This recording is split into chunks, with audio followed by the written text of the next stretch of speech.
Hello everyone, this is the Tiny Hawk from EMAX.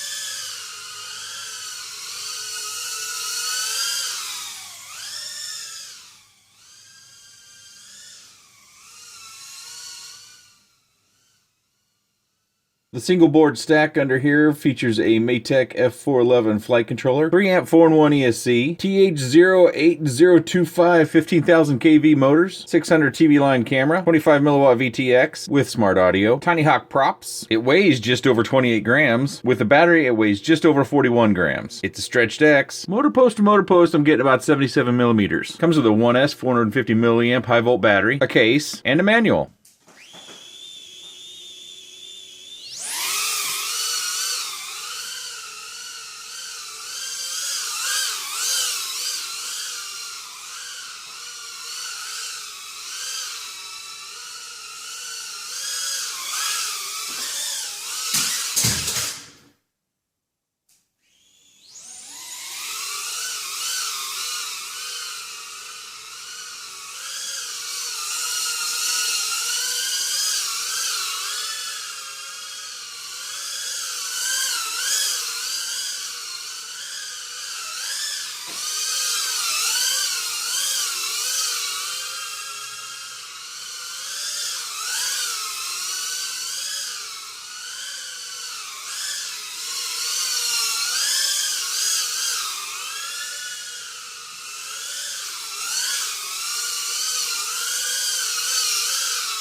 So I've got two different sets of PIDs, and I'm going to put those on screen here, just one after another.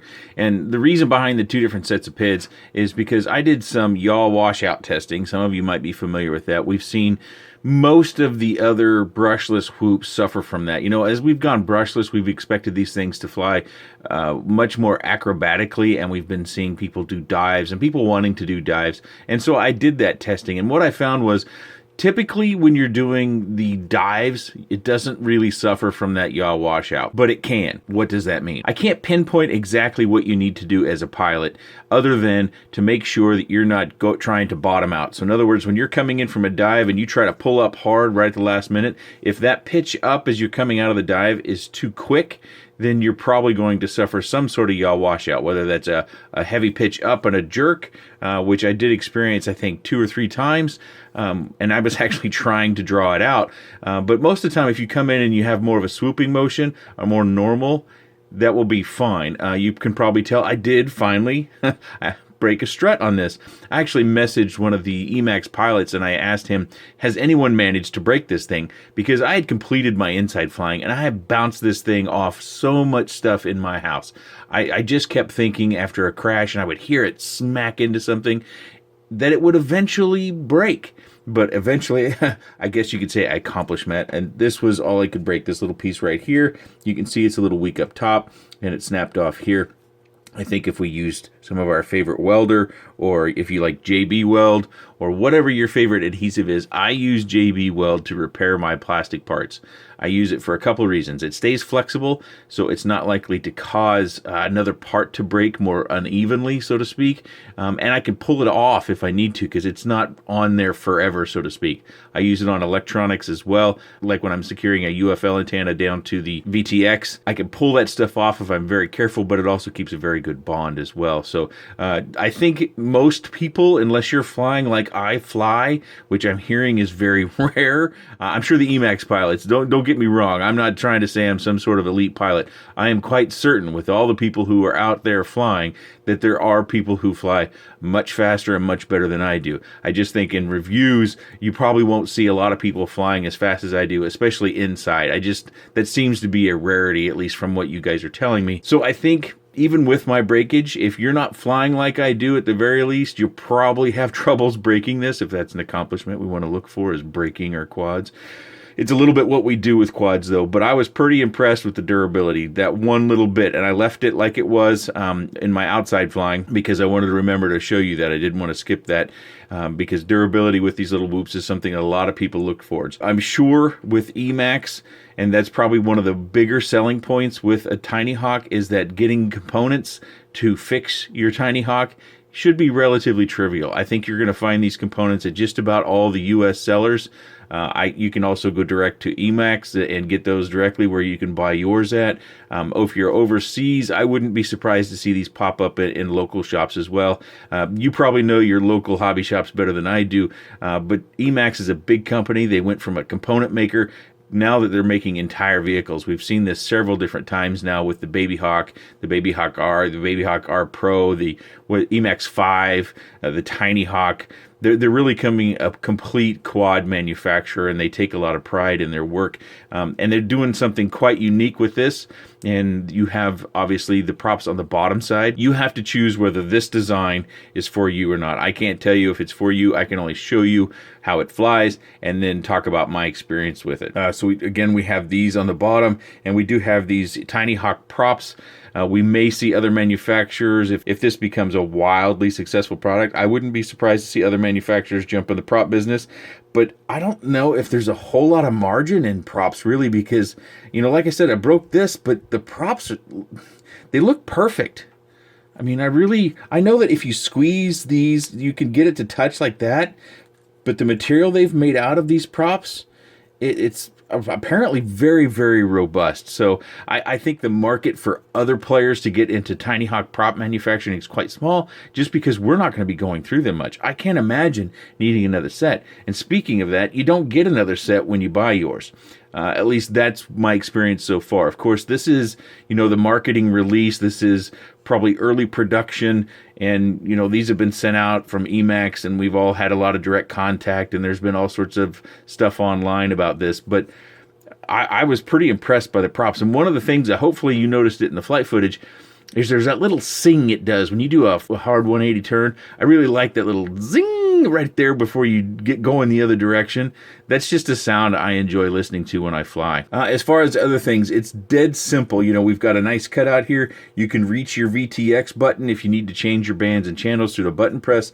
We've got our USB port right there and proud. There shouldn't be any problems if you're an angle mode flyer. If you find you need to recalibrate your flight controller, you can set this flat and still plug your USB in, so you don't have to do some of the things we've had to do in the past. Getting the motors disconnected is quite simple. I just use a curved pair of tweezers and I just pluck them out. I did have to get in there because I dislodged the camera one time, and I actually struggled to get that back in, mainly because, you know, it's all about figuring this stuff out. So I disassembled it and pulled everything out, and that's the picture that you see up. We have a single board with the VTX is separate, and the VTX is kind of a partial board. But so I pulled everything out because I wanted to get the camera back in, and now that we're back here at the desk, I can show you, hopefully you can see that white area up there. There's a little tab off the camera that goes up in there, and there's another tab down here at the bottom. So there's kind of two nipples on both ends. There's nothing that goes through them. They're just pieces up at the top and the bottom, and they have a couple of slots.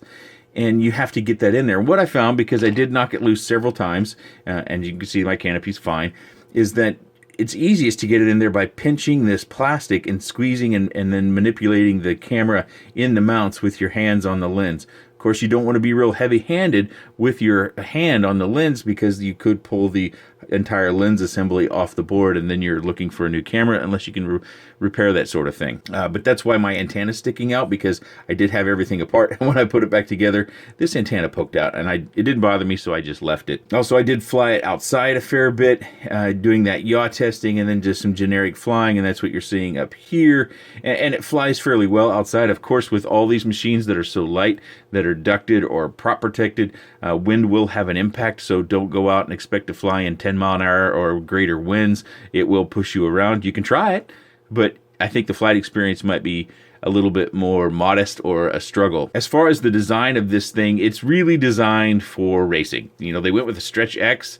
That has been a popular design, I think, in the racing category. And I wouldn't be surprised, now that we have a really big company behind a product like this, and EMAX sponsors a lot of races, that we see whoop races in this category. Maybe you already do in your local clubs. I'm talking about more widely, you know, to where you might go to an outdoor race that has traditional 5-inch quads running 6S and various sorts of flights and specs, that we might see these. I think something that we struggled to see with the whoop races was they were very localized. They weren't really recognized nationally, at least from my experience in seeing them. And now that we have a big company behind something like this, we may see that category take off. To me, it seems to represent a really good spec class, because you can get more pilots, and then you can categorize those pilots as different levels of experience. So you could have a novice or an intermediate or a pro or an expert or champions or all-star or whatever level. So a lot of different people can enjoy flight and enjoy racing and the camaraderie that goes with that. So look for that. And if I'm wrong, if you don't think that's going to happen, let me know down in the comments. Maybe it's already changed. Maybe some of you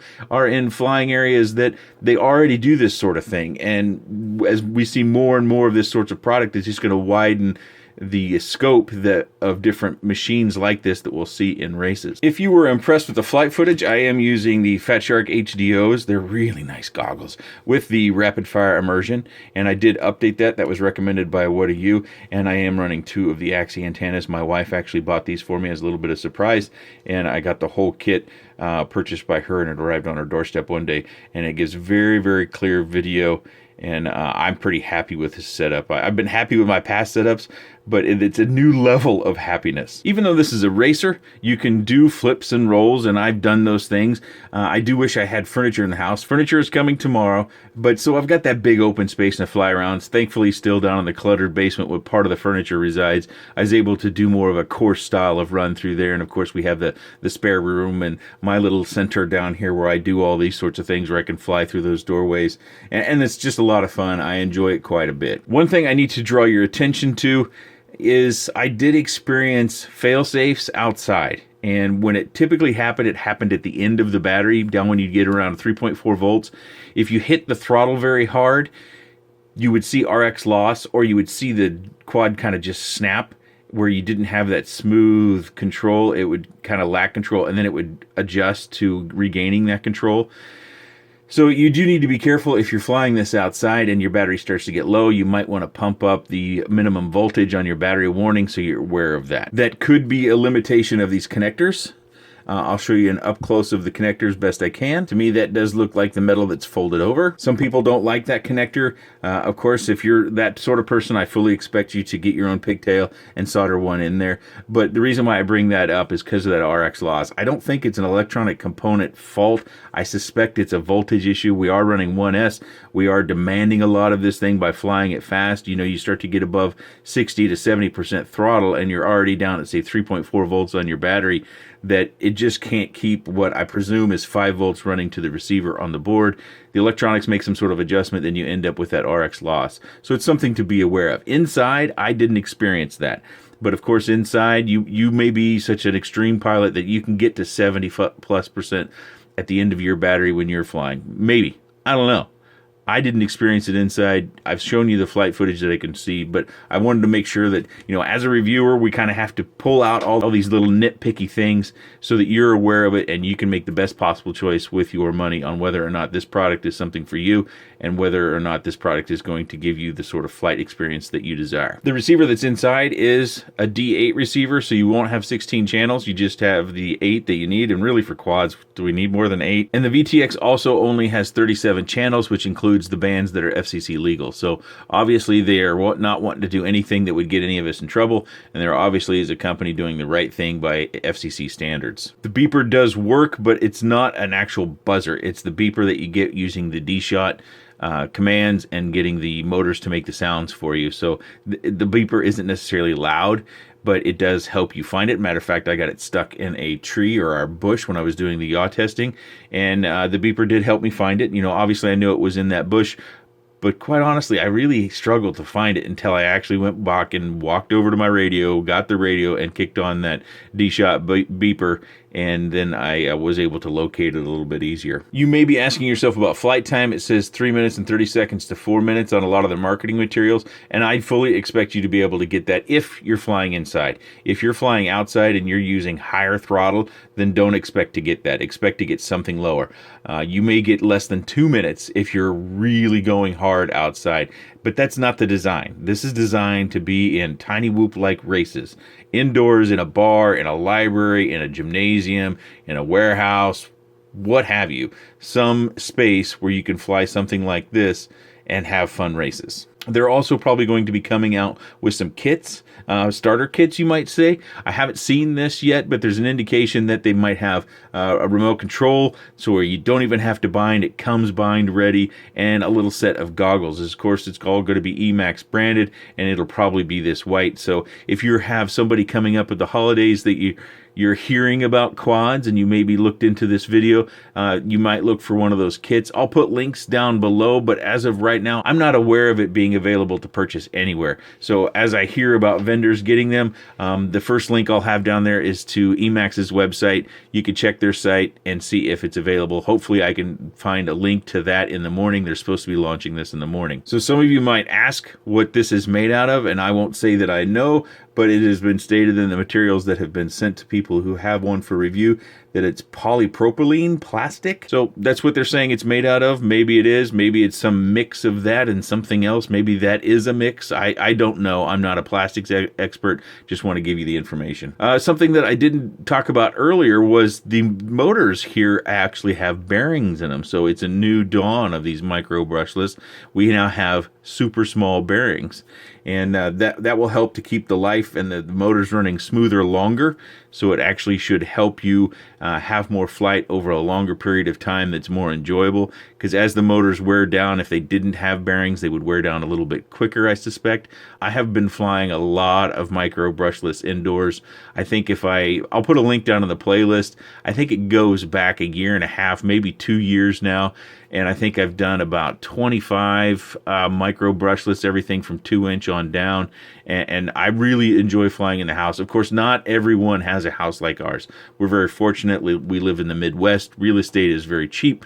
My wife and I have good jobs, and therefore we have a nice house. We also have 3 kids, so we do need a fair bit of space, or at least we feel we do. The combo kit that I mentioned previously will probably come with some batteries, and this case does have some space to store some batteries in it. You may not have noticed that earlier, so we have these little foam pieces we can pull out of here. Pretty much the only extras we got with these little kits are an extra pigtail, some little extra screws.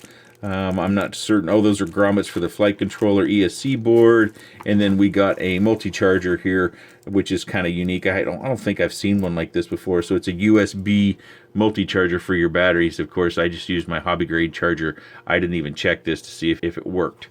Speaking of batteries, some people may ask, well, what batteries should I get? Well, you can buy some directly from EMAX, of course. I'm sure they'll have those available on their site. But if you're looking for other manufacturers, I use some batteries like this.